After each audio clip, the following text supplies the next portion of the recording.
Assalamualaikum warahmatullahi wabarakatuh. Perkenalkan, nama saya Rizky Al-Munawar, NPM 1952103299. Saya akan menjawab pertanyaan diskusi bab 5, 6, dan 7.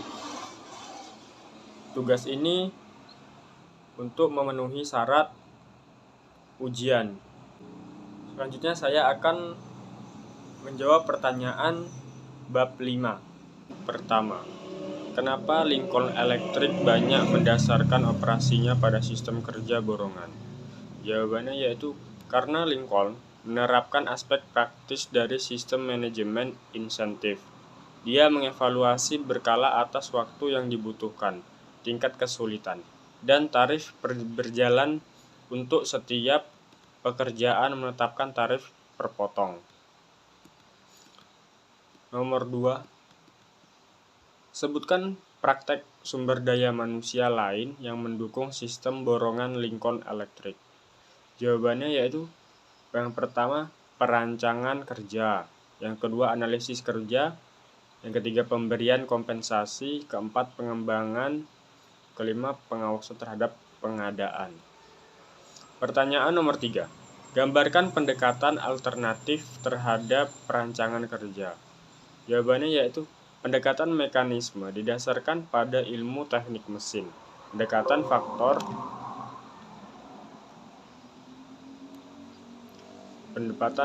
faktor manusia didasarkan pada biologi dan psikologi. Pendekatan psikologi didasarkan pada psikologi organisasi atau kelembagaan, disebut juga manajemen ilmiah. Pertanyaan nomor 4. Uraikan bagaimana karakteristik kerja inti mempengaruhi keadaan psikologis karyawan. Jawabannya yaitu yang pertama, variasi keterampilan identitas kerja. Arti penting kerja ini mempengaruhi keadaan psikologis karyawan karena berkurangnya karyawan yang absen, berkurangnya pengunduran diisi karyawan kepuasan yang tinggi. Yang kedua, otonomi daerah memiliki motivasi yang tinggi hingga mempengaruhi keadaan psikologis dengan tanggung jawab terhadap hasil kerja. Pertanyaan nomor 5. Topik apa yang harus dipelajari oleh karyawan agar mampu menjadi tim swakelola? Yang pertama yaitu mengkoordinasikan kerja dengan para pemasok. Yang kedua, memantau dan melaporkan produksi kinerja setiap unit. Yang keempat, meningkatkan produksi karena timbulnya masalah kualitas. Yang kelima, mengembangkan metode dan prosedur kerja. Pertanyaan nomor 4. Gambarkan perubahan kerja pada operasi tim Zebra dari Kodak. Jawabannya yaitu dengan melakukan 200 kali wawancara masing-masing selama 15 menit dan para survei dari 25.000 orang yang bekerja dalam 4.500 tim. Kebanyakan tim beroperasi di perusahaan yang terus menggunakan kompensasi berbasis individu dan sistem penilaian kerja. Tim juga dirintangi oleh ketidakmampuan mereka untuk mengakses informasi penting dari perusahaan mereka sendiri yang memperhatikan kebocoran informasi pemilik. Pertanyaan nomor 7. Masalah-masalah apa yang mempengaruhi pilihan pada salah satu pendekatan rancangan kerja? Jawabannya yaitu pada proses pengambilan keputusan ini biasanya berkaitan dengan problem atau masalah dalam organisasi. Oleh karena itu, pengambilan sebuah keputusan bukanlah sebuah hal yang mudah karena sebuah keputusan adalah permulaan dari sebuah risiko. Pertanyaan nomor 8. Gambarkan penggunaan data dalam menuntun dan mengevaluasi perubahan rancangan kerja pada Departemen IPS di AAAL. Jawabannya yaitu beberapa jenis data mendorong dilakukannya organisasi dan upaya perancangan ulang AAAL dan IPS. Jenis pertama adalah data industri yang meyakinkan CEO bahwa AAL perlu memotong biaya $50 juta selama 5 tahun. Jenis lainnya berasal dari data perusahaan, yaitu pertemuan umpan balik karyawan dilakukan setiap bulan lainnya. adalah survei yang dilakukan secara periodik untuk menilai perilaku. Akhirnya AAL mengawasi sampai Boitomin dan mampu mendokumentasikan bahwa semua upaya tersebut pada akhirnya terbayar dengan adanya kenaikan produktivitas sebesar 29%. Pertanyaan nomor 9. Bagaimana menggunakan pengaturan kerja alternatif untuk mengakomodasi kerja pada karyawan? Jawaban yaitu jadi perusahaan meningkatkan daya tarik lebih banyak kelompok pelamar jika berniat mengakomodasikan jadwal kerja pada waktu kerja pada individu. Penawaran fleksibel dalam jadwal waktu kerja, pembagian kerja, dan perancangan telecommuting. Pertanyaan nomor 10. Bagaimana para telekomuter dapat mempengaruhi upaya perusahaan untuk menggunakan kerjasama tim? Jawabannya yaitu dengan cara menggunakan telepon genggam selalu di jalan mereka sambil melakukan bisnis dapat memungkinkan setiap orang bekerja hampir di setiap saat dan di mana saja. Sekalipun sulit bagi perusahaan untuk memonitor kinerja orang yang melakukan telecommuting. Selanjutnya bab 6. Nomor 1. Apa yang sebenarnya menjadi tujuan utama perusahaan multinasional dalam mempertimbangkan kebijaksanaan kompensasinya? Jawabannya, secara singkat, tujuan utama perusahaan multinasional dalam mempertimbangkan kebijaksanaan kompensasinya adalah menarik dan mempertahankan para karyawan yang berkualitas untuk penugasan-penugasan internasional atau dari perspektif perusahaan induk tetapi meliputi PCN, HCN, dan TCN. Kedua, uraikan perbedaan-perbedaan utama pendekatan going rate dan pendekatan balance sheet dalam kompensasi internasional. Jawabannya, yang pertama, pendekatan going rate. Dalam pendekatan ini, gaji pokok untuk transfer internasional dikaitkan dengan struktur gaji di negara tuan rumah. Dengan pendekatan going rate, jika lokasi ekspatriat berada di negara yang rendah gajinya, perusahaan nasional biasanya menambah gaji pokok dengan tambahan program kesejahteraan dan pembayaran-pembayaran lainnya. Berikut karakteristik kunci pendekatan going rate. Yang pertama, didasarkan pada tingkat pasar lokal, tergantung pada perbandingan survei, antaranya yaitu karyawan lokal, para ekspatriat dengan kebangsaan yang sama, para ekspatriat dengan semua kebangsaan. Dan yang ketiga, kompensasi didasarkan pada perbandingan hasil survei yang dipilih.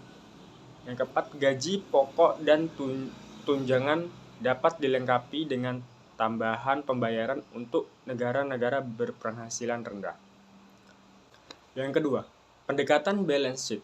Dalam pendekatan ini, gaji pokok untuk PCN dan TCN dikaitkan dengan struktur gaji negara asal yang relevan.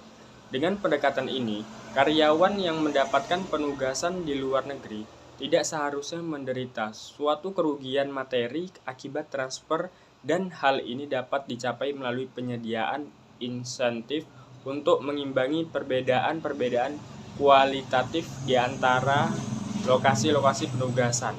Berikut karakteristik kunci pendekatan balance sheet. Tujuan dasar adalah pemeliharaan standar hidup di negara asal ditambah imbalan finansial. Gaji dan tunjangan-tunjangan luar negeri asal merupakan pondasi pendekatan ini. Penyesuaian terhadap paket di negara asal untuk menyeimbangkan pengeluaran tambahan di negara tuan rumah.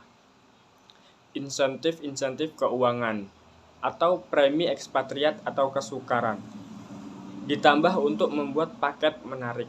Sistem yang paling umum digunakan oleh perusahaan-perusahaan multinasional. Pertanyaan nomor 3. Apakah perbedaan kunci kompensasi gaji untuk PCN dan TCN? Apakah perbedaan itu menjadi masalah? Jawabannya, Perbedaan-perbedaan kunci kompensasi gaji untuk PCN dan TCN diantaranya, yang pertama gaji pokok, yang kedua imbalan kerja di negara asing, yang ketiga tunjangan-tunjangan, yang keempat program-program kesejahteraan. Suatu masalah utama yang timbul atas perbedaan-perbedaan itu adalah penetapan gaji-gaji karyawan negara tuan rumah atas suatu konsisten tetapi belum merupakan dasar global. Pertanyaan nomor 4. Butir-butir penting apa yang harus dipertimbangkan perusahaan-perusahaan multinasional ketika memutuskan bagaimana menyediakan tunjangan-tunjangan? Jawabannya, beberapa butir yang harus dipertimbangkan perusahaan multinasional ketika memutuskan bagaimana menyediakan tunjangan-tunjangan. Di antaranya, yang pertama, gift cuti untuk alasan-alasan yang berkaitan dengan kebutuhan keluarga, atau misalnya cuti melahirkan, cuti keluarga dengan atau tanpa bayaran dengan jaminan mendapatkan pekerjaan kembali pada akhir masa cuti. Yang kedua, pemeliharaan kesehatan oleh pemerintah atau swasta. Yang ketiga, harapan-harapan karyawan dan budaya. Keempat, tunjangan-tunjangan sosial yang tidak distandarisasi antar negara dan struktur-struktur perusahaan yang berbeda. Yang kelima, asuransi. Yang keenam, perjalanan khusus. Pertanyaan nomor 5. Mengapa penting bagi perusahaan-perusahaan multinasional memahami praktik-praktik kompensasi negara-negara lain? Jawabannya, aspek penting dari masalah perbandingan gaji-gaji antar beberapa pembayaran pada tingkat yang berbeda, terutama bila pajak dengan biaya hidup yang relevan. Untuk memperoleh informasi mutakhir tentang biaya hidup internasional merupakan suatu isu konstan untuk perusahaan multinasional. Dengan memahami praktik-praktik kompensasi perusahaan diharapkan untuk konsisten dengan keseluruhan strategi, struktur dan kebutuhan bisnis perusahaan multinasional. Kemudian perusahaan lebih kompetitif dan mengenal faktor-faktor seperti insentif untuk pelayanan asing, penyeragaman pajak dan pergantian untuk biaya-biaya yang layak. Pertanyaan nomor 6. Jelaskan bagaimana menyeimbangkan perhatian global dan lokal, perspektif pekerjaan dan fungsional yang mungkin berperan dalam suatu skenario keputusan kompensasi. Jawabannya, yang pertama, skala kantor pusat. Suatu skala dunia didasarkan pada tingkat gaji di perusahaan induk dengan perbedaan-perbedaan yang ditetapkan untuk setiap cabang sesuai dengan perbedaan biaya hidup. Yang kedua, kewarganegaraan. Suatu skala didasarkan pada negara kewarganegaraan karyawan. Yang ketiga, global. Menetapkan suatu dasar global setiap posisi, atau mungkin dengan perbedaan-perbedaan cabang. Kemudian hal ini menjadi suatu bentuk pembayaran yang sama untuk pekerjaan yang sama atas suatu dasar yang meliputi seluruh dunia.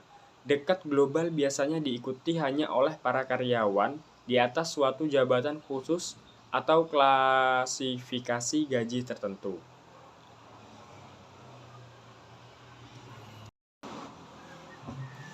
Pertanyaan bab 7.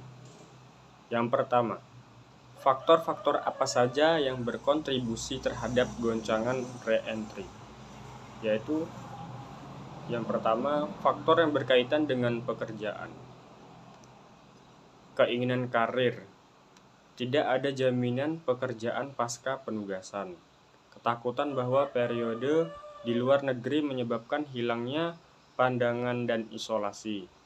Perubahan-perubahan dalam tempat kerja negara asal. Penyesuaian kerja. Hubungan kepegawaian posisi re-entry. Kurang menghargai pengalaman di luar negeri. Mengatasi tuntunan-tuntunan peran baru. Hilangnya status dan pembayaran. Yang kedua, faktor-faktor sosial, yaitu pengaruh terhadap karir pasangan. Pertanyaan nomor 2. Bagaimana perusahaan-perusahaan multinasional dapat membantu repatriasi pasangan suami istri yang berkarir? Jawabannya, bentuk-bentuk yang paling umum pada perusahaan-perusahaan multinasional dalam membantu repatriasi pasangan suami istri yang berkarir, yaitu dengan mengadakan sesi-sesi re-entry untuk mendiskusikan isu-isu seperti tujuan-tujuan karir, kinerja, rencana untuk re-entry, bantuan pencarian pekerjaan, persiapan resume, dan konseling karir. Pertanyaan ketiga, apakah elemen-elemen suatu sistem mentoring yang baik? Jawabannya, beberapa elemen sistem mentoring yang baik adalah memelihara kontak dengan ekspatriat melalui penugasan. Yang kedua, menjamin bahwa para ekspatriat tetap mengikuti pengembangan di negara asal. Yang ketiga, menjamin bahwa para ekspatriat tetap dipertahankan dalam program-program pengembangan manajemen yang ada. Yang keempat, para penasehat bertanggung jawab untuk membantu para ekspatriat dalam proses repatriasi, termasuk membantu mereka dengan suatu posisi repatriasi. Yang kelima, para mentor menyediakan kontak dan dukungan dari organisasi asal dan juga memfasilitasi re-entry dan mengurangi sindrom di luar pandangan dan di luar pengetahuan. Nomor 4. Aspek-aspek yang akan Anda masukkan ke dalam suatu program pre-repatriasi. Jawabannya, aspek-aspek yang akan saya masukkan ke dalam suatu program pre-repatriasi diantaranya, yaitu persiapan melibatkan pengembangan rencana-rencana untuk masa depan dan mendapatkan informasi tentang posisi baru. Relokasi fisik, merujuk pada perpindahan pengaruh pribadi, memutuskan dengan rekan-rekan dan teman-teman serta pindah ke posisi selanjutnya, biasanya di negara asal. Peralihan atau transisi, menempati akomodasi sementara di mana perlu membuat peraturan perumahan dan sekolah serta menyelesaikan tugas-tugas administratif lainnya, atau seperti memperbarui surat izin mengemudi, membuat rekening bank, mendaftar asuransi kesehatan. Pertanyaan nomor 5. Anda diminta untuk menerima suatu penugasan internasional untuk bekerja di negeri selama 2 tahun. Melihat kecenderungan umum, perusahaan Anda tidak memberikan suatu jaminan pekerjaan setelah penugasan. Anda menyadari bahwa probabilitas menganggur ketika penugasan berakhir cukup tinggi. Apa alasan Anda untuk menerima penugasan internasional itu? Jawabannya adalah, menerima penugasan internasional itu sejalan bahwa keuangan pribadi akan lebih baik setelah penugasan dibandingkan sebelum penugasan. Dengan demikian, segala kebutuhan akan dapat terpenuhi setelah kembali ke negara asal dibandingkan saat berada di negara asal. Pengalaman-pengalaman hidup dan bekerja di luar negeri lain dapat mempengaruhi kemajuran diri sendiri.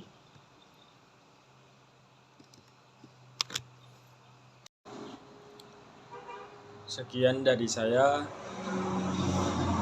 Wabillahi taufiq wal hidayah. Wassalamualaikum warahmatullahi wabarakatuh.